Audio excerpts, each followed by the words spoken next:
Bienvenue dans l'invité culture de Médiane TV. Aujourd'hui, j'ai le très grand plaisir de recevoir le réalisateur Ismaël Araki, dont le premier long métrage Zonka Contact a remporté le grand prix du Festival national du film de Tanger et aussi le prix du second rôle féminin revenu à Fatema Atif.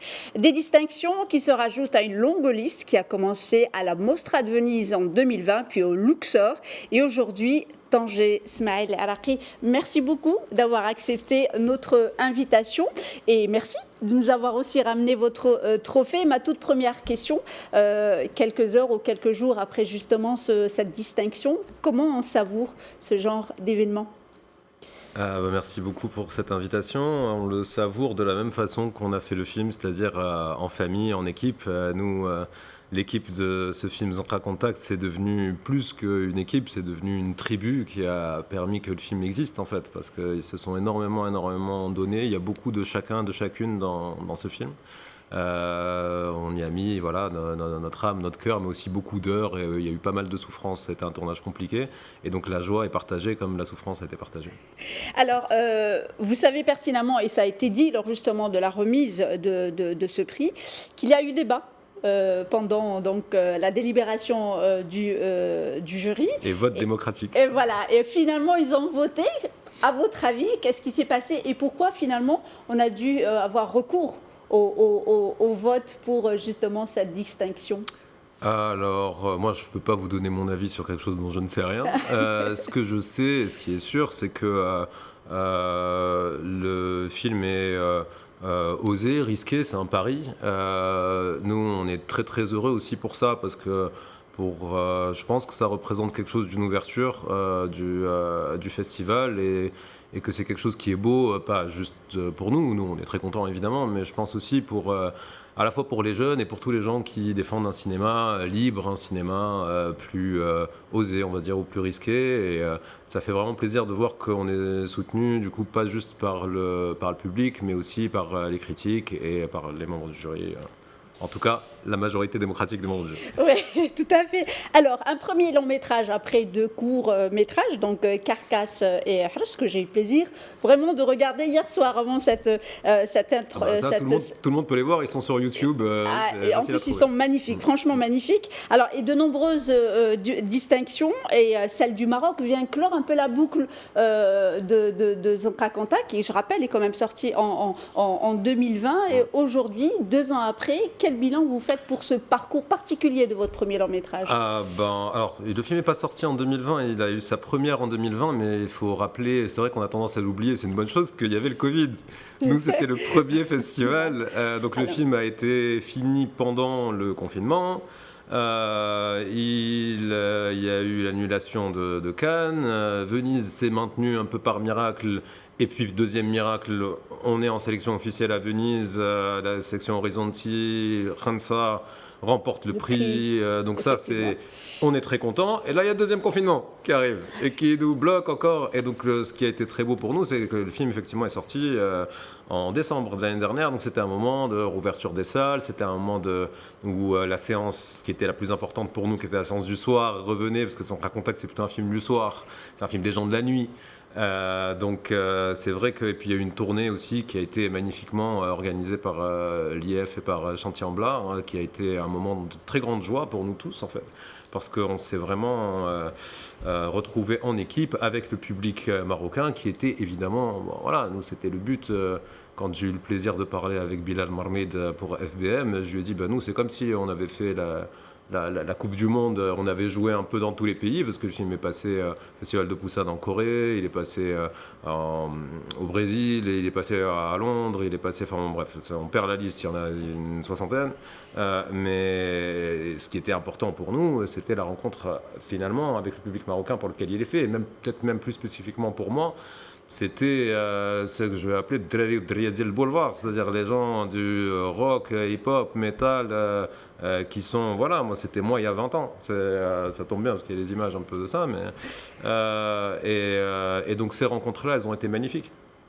Ces rencontres-là, elles ont été magnifiques et aujourd'hui, bon, le prix et le national, c'est un peu le but du national, c'est de faire un bilan sur des films qui sont passés parfois plusieurs mois ou plusieurs années avant, spécifiquement maintenant avec le Covid. Et donc on est très très heureux que ça vienne clore effectivement cette boucle-là. Alors, Zanka Cantat, c'est aussi une rencontre explosive entre un rocker en fin de vie, on va dire, entre guillemets, et une fille de la rue, il faut dire les choses telles quelles, qui a quand même une voix exceptionnelle. Donc, en l'occurrence, c'est Khensa Batma, une passion vite rattrapée un peu par les démons. C'est au fait un hommage à Casablanca. Ah oui, alors un hommage non, parce que les hommages en général on fait un hommage à quelqu'un qui est déjà mort, mais c'est une lettre d'amour et c'est une lettre de haine quoi. C'est les deux mélangés parce que bon, comme beaucoup les Casablancais, ils adorent Casa et ils détestent Casa en même temps. Hein. Tu passes d'un sentiment à l'autre 10 fois dans la même journée. Et moi, c'est vrai que j'ai un rapport à Casablanca qui est un peu particulier parce que moi, je suis né à Rabat. J'avais toute ma famille qui était à Casa et donc j'allais à Casablanca chaque semaine, 3 jours dans la semaine, et je vivais pour ces 3 jours. C'était tout ce qui était pour moi, tout ce qui m'intéressait là. Alors, c'était la musique, c'était les concerts, mais c'était aussi le cinéma, c'était aussi plein de choses. C'était Casa. Donc j'étais amoureux de Casa d'une façon qui est particulière parce que je l'aimais un peu de loin. Puis ensuite, bon, j'ai vécu c'est vrai que mon amour pour Casa, c'est toujours dédoublé un rapport avec la très très grande violence de cette ville, qui en même temps est quelque chose qui est très violent, très dur, mais qui en même temps est quelque chose qui la libère. Et donc Casa est un espace de liberté extraordinaire. Alors avant de poursuivre, j'aimerais qu'on regarde cet extrait. That was you, mate. Blimey. I thought you were dead. Oh, nice. Again. You know, mate, you're supposed to say no every now and then. How's it going, Gramps? Sorry, corny. You left us upstairs. Have you had much trouble from him? Nah, he was proper fucked. Hardest part was not to get any chunder on myself when I gagged him. Snack. Like in the 80s. I know. Swear to God, he still had the needle stuck right there. It was like snatching a bloody voodoo doll. I know. You see, Larson, smack is so vintage. I mean, now there are so many new drugs. Crystal meth and codeine. Ketamine, roofies, bath salts. Tobacco, methadone, apple bombs. Crocodile. Absolutely, crocodile.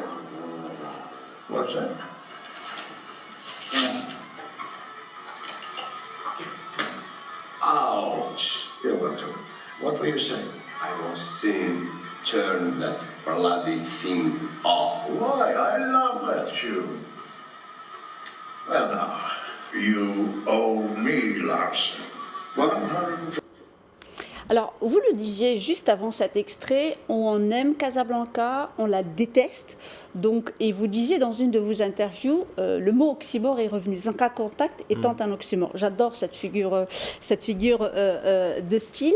Alors, vos personnages, ils sont tous des oxymores. Quand on prend Larsen, quand on prend Khensa Batma, tous vos personnages sont finalement des oxymores. Je pense qu'on l'est tous dans la vie en vérité, c'est-à-dire qu'on est toujours une alliance de contraires.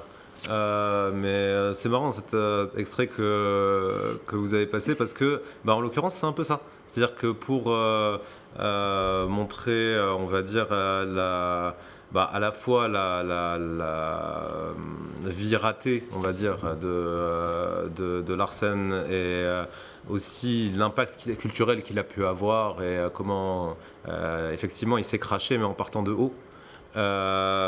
Donc j'ai mis ces deux gangsters qui sont ces deux Anglais et c'est un oxymore en quoi parce que en fait on a l'acteur le plus âgé du tournage qui est Vernon Dobchev, qui est un acteur extraordinaire que j'ai la chance de compter parmi mes amis, qui a joué chez Pasolini, qui a joué chez Steven Spielberg, sa carrière est extraordinaire, c'est quelqu'un qui a une énorme humanité et qui est venu, on a tourné cette séquence à Casa. D'accord. On a fait Londres à Casa et donc il est venu à Casa avec le jeune acteur à côté de lui dont c'est le premier film, qui a 19 ans. alors que Vernon en a 91.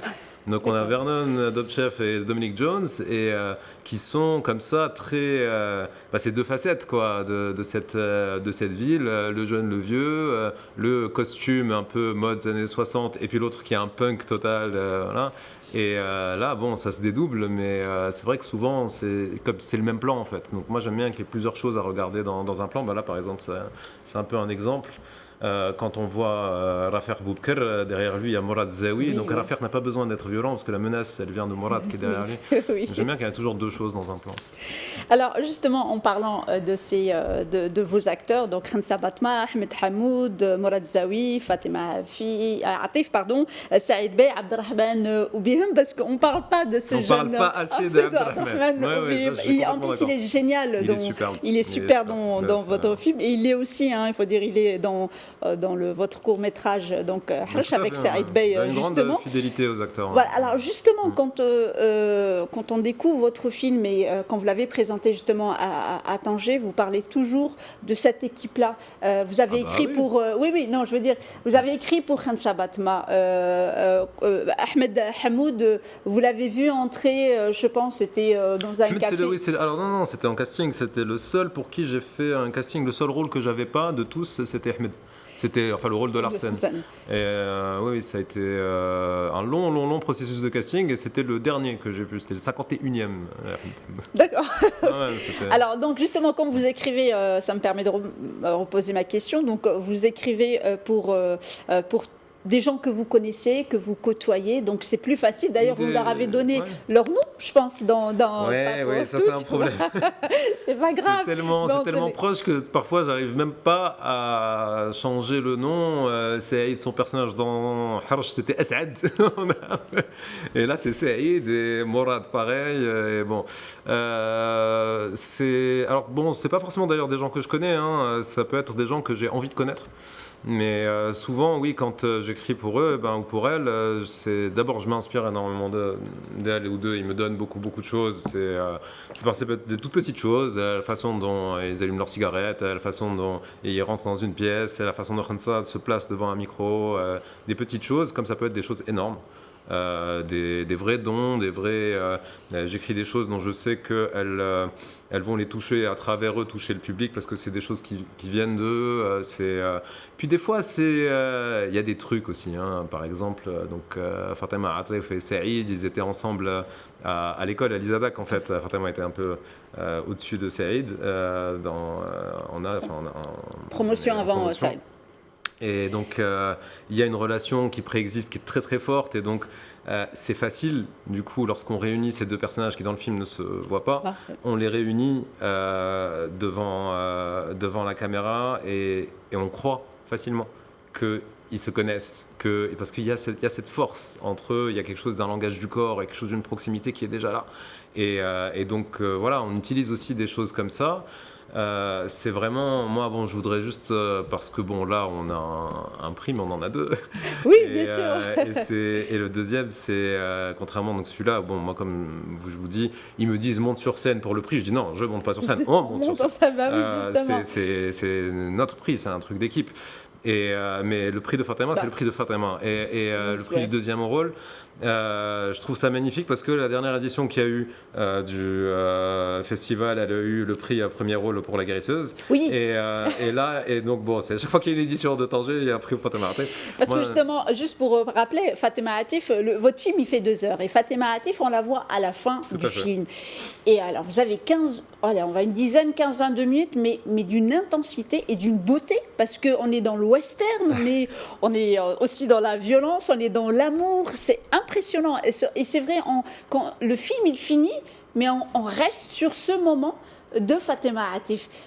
Moi, ça me facilite aussi ma question, et c'est quelque chose que j'ai remarqué, je me permets de vous dire, vous, les jeunes réalisateurs, vous avez une facilité à sortir le meilleur de ces acteurs qu'on a l'habitude de voir dans des téléfilms ou dans d'autres films, mais vous avez ce don de réussir à faire sortir la meilleure partie de ces acteurs-là. Alors je ne sais pas si on peut parler de don, je pense que c'est plutôt un échange, c'est-à-dire que c'est vrai qu'il y a beaucoup de comédiens, quand on les voit à la télé et quand on les voit dans les films de la nouvelle génération de réalisatrices et de réalisateurs, on a le sentiment qu'ils sont libérés en fait.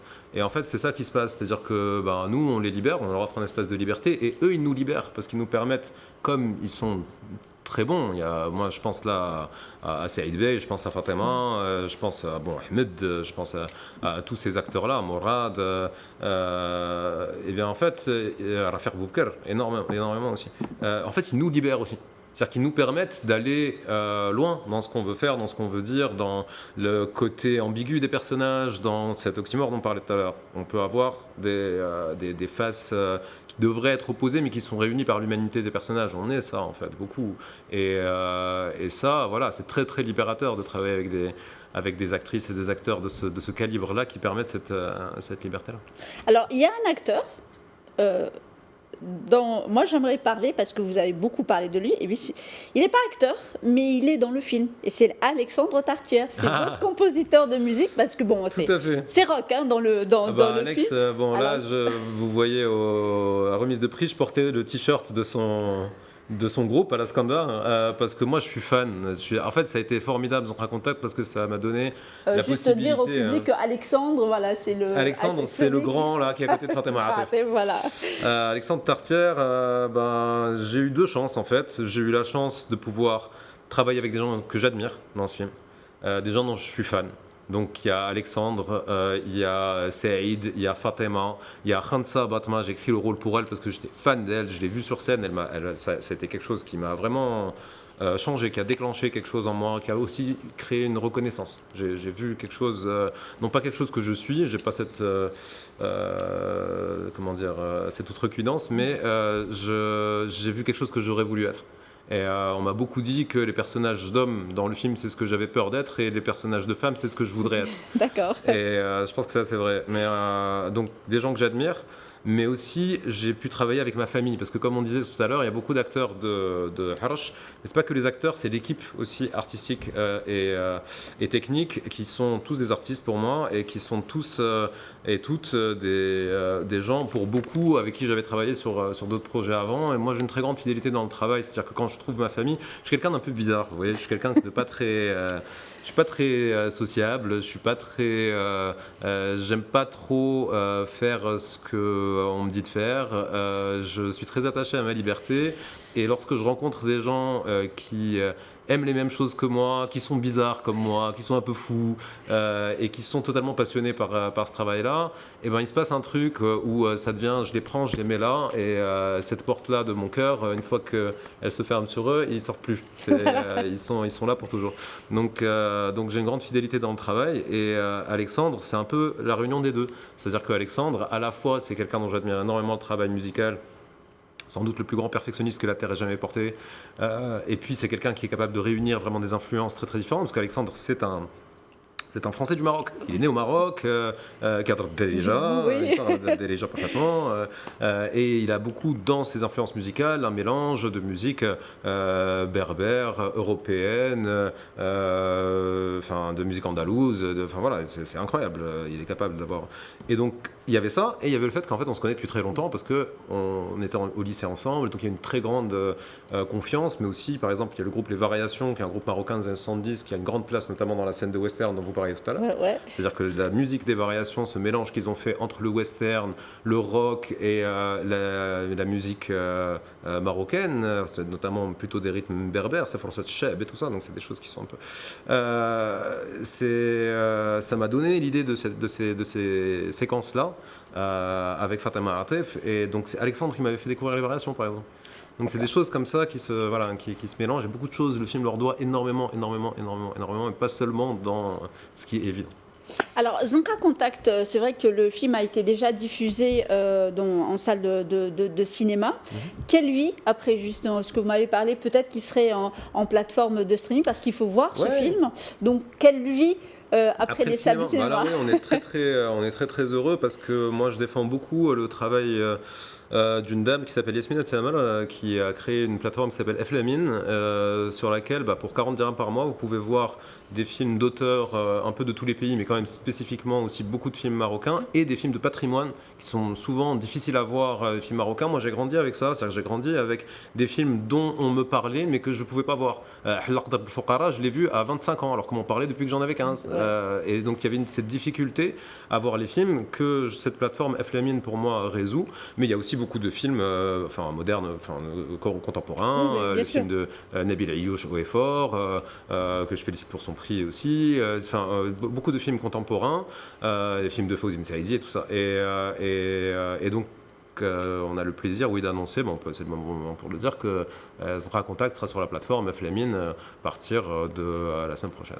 En tout cas, Flamine qu'on avait reçu bien évidemment dans la chronique culture donc de Média TV. Moi, j'aimerais juste revenir à cette date. Donc, vous faites un film que vous travaillez pendant 10 ans apparemment, donc c'est long. Donc finalement, pour avoir une telle qualité, donc forcément, c'est un travail de longue haleine. 2020, le Covid. Est-ce que vous imaginez une vie pareille quand vous êtes mis à écrire ce premier long métrage? Absolument pas. J'imaginais pas, parce que vous dites c'est travail, mais c'est pas 10 ans de travail. Vous savez, nous les réalisateurs, on passe aussi beaucoup de temps à ne pas exercer notre métier. C'est-à-dire qu'on passe beaucoup de temps à essayer de faire financer des choses qui, comme je vous ai dit, moi je suis quelqu'un d'un peu bizarre. Donc mon film est un peu bizarre.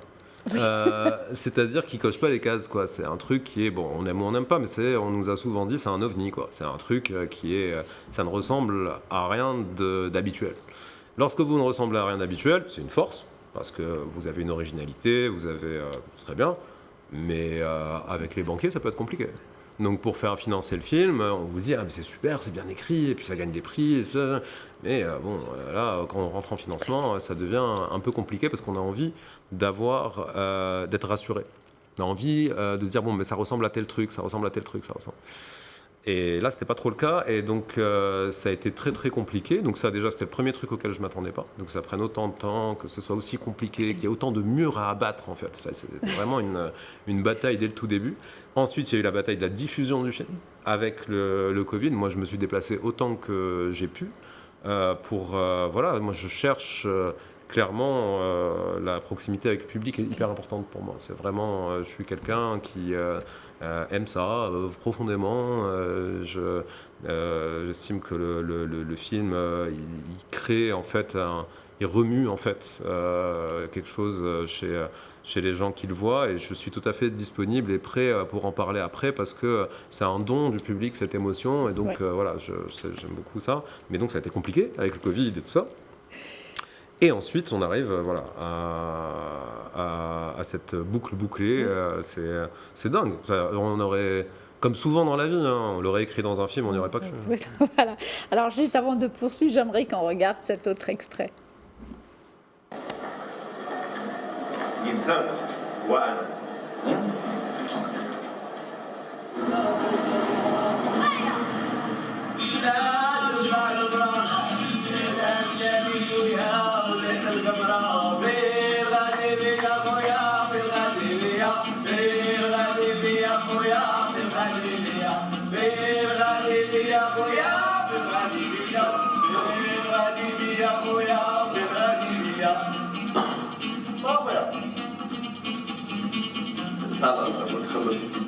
ما بديش تاكل.